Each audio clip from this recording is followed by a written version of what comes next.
Making Space was an artist in residence project based at Glasgow Women's Library. Really what's, I suppose, quite fundamental to Making Space was this idea of making space for something to happen and making space that was about moving towards a public artwork. For the library in their new building within the Mitchell Library, the Anderston complex. To really allow the brief to be as open as possible for the artists, we really wanted them to see it as a really creative opportunity for them to extend their working practice and their ways of working. But we were also really conscious that we wanted to find ways to engage with learners within the library, with staff within the library, and with this wider body of users of the library. And with Nikki, that sense of participation came down to something that was very specific to the Making Space group and also the staff, in inviting women to contribute a narrative about an object that might not be something that you would ordinarily find within an archive, but would be something that each individual felt could or should be in an archive. So this sort of sense of questioning what kinds of knowledge is actually saved and archived. So in a sense she took the bustle and the activity and the noise of a community and through her work, Unsorted Donations, turned it into really quiet moments of listening and paying attention. Я приехала с Украины и хотела бы рассказать о подушечке для иголок, которая принадлежала моей бабушке. I think it would be my children. I think I would probably like to pass that down if and when I'm fortunate to have family one day. I'd like to let my kids see, my children see, you know, what my gran gave to me when I finished the gran. So that would sort of signify... It's a fairly typical Victorian photograph. She's wearing a sort of corseted dress, holding a letter. But the striking thing is that she's got very... Making Space made me think about women's voices and objects and things. But there was something in it that really surprised me, and that was how visual the experience was for a sound installation. Reading the boxes, how they complemented with the sound, and found myself interested in the words that were repeated. Keep, storage, women. I found this slightly sad at some point. But then the voices made me happy again, because they were voices that were allowed to be heard. There's a kind of pull and push that's very playful, I thought. There's also an element in there of things that are usually unspoken.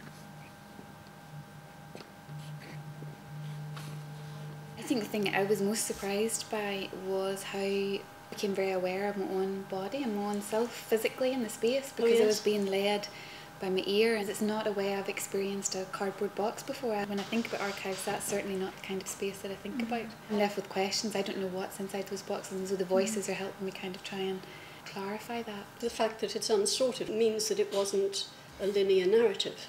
I'm not suggesting that being a woman is just to be in a state of chaos, but I mean it's not a phallic linear narrative. It's more circular time and more possibilities. I found it very affecting the longer I stayed in it.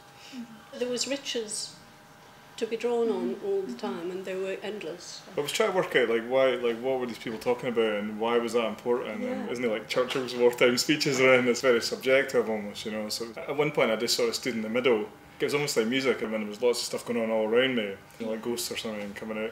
And there was another point where I went totally silent. Sometimes history is a bit silent and we don't really know. There isn't information about something or whatever, so that was quite interesting, sort of.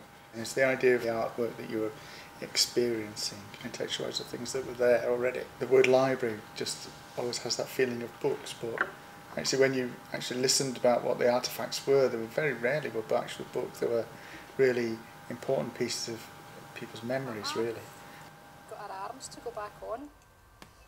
My sister and I, with a elastic band and a hair clip, managed to get the arms on, so she looks more like a doll now. The whole ethos of Making Space was this idea of towards a public artwork. I'm not someone who's known for making public artwork, and if I'm known for anything at all, it's to do with the way that I've made work before that has had some quite close engagement with people who are not normally involved in the art making process. So the Making Space group then was a really ideal way of doing that. We spent half of the residency meeting, talking, getting a sense of what the library was about. I think what's been a privilege has been the dialogue that I've had with Hannah as an archivist. It's a dialogue I would never have anywhere else, when she has talked about her dreams but also her dilemmas that the archive presents to her. The tension between someone as a donor has identified the Women's Library, I'm going to give you this material, it means X, Y and Z to me, and then Hannah comes along and thinking, how are women of the future going to be able to access and use this? But I think that juxtaposition of practical and sentiment is something that I found really very interesting. So there's been a particular dialogue that the Making Space has allowed with an archivist, and of course therefore she's also trusted. I think there's that element of trust, where trusting an artist is going to respect the materials and the kind of ethics and so forth, but it's also the other thing the artist has to do is make an intervention which makes people who are very familiar with it think about it in a different way. You have a kind of different perspective on things.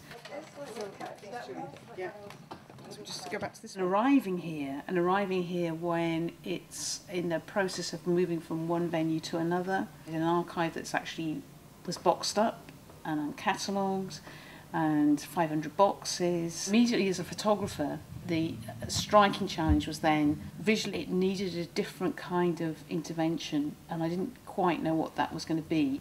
Being in the archive, photographing the archive and listening to what was going on around, and realising this is probably the noisiest archive I'm ever going to work in, where it's tea in the corner over there, women learning English over there, staff coming into the archive making their mobile phone calls, and then thinking, well, something's going on here. So that happened when I had the camera on a tripod, I was making pictures and realising that the sound was actually telling me quite a lot. So that was a huge impact, and the Making Space enabled a certain kind of risk-taking, which I think if it had been a straightforward commission, you would have thought, I can't take the risk in actually going into a different kind of medium.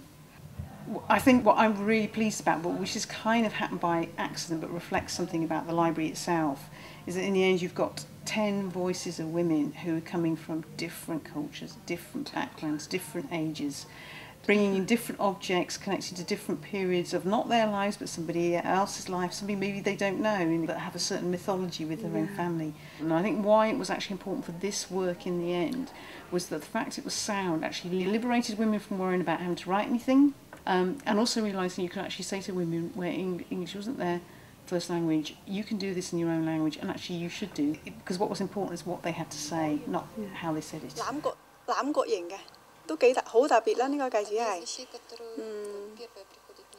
我哋都係好少攞出嚟戴，只不過係。Был рисунок моей старшей дочери, которую она сделала еще на Украине. I think the things that have really worked for me is that the residency has allowed me to go somewhere else with my practice, which actually doesn't have to be about the photograph. You can work with this idea of absence, and it doesn't necessarily need to be this high up there abstract thing, but something that is very practical. People talk about, I wish I had that, I wish I'd kept that. Obviously when you kind of explore a medium for the first time, you have that kind of fear, is it going to work? Because you're not really fully in control of what you're doing. And I think it did work, because it felt like there were little voices speaking to me in the end, even though I'd heard them and I'd edited them, and I felt like the work did take on another life of its own, and that's what you want to do when the audience, the person that's wandering around the archive, there's bits they won't hear, and there's bits they will hear, and there's bits that I think is the work and it's not the work, it's actually happening over there. And then there's that kind of statement that somebody will make that does a register with somebody thinking, God, that makes me think. The lemon eau de cologne that she used, and used to love going in the bathroom after her, because the smell would just last. And she used to always leave the bottles. You couldn't get it here. So my mum, my sister and I used to use it. And I've never been able to quite get the same brand ever back. And I think it's just that capture of childhood and the smells and all the reminders, and just you can't get it anymore.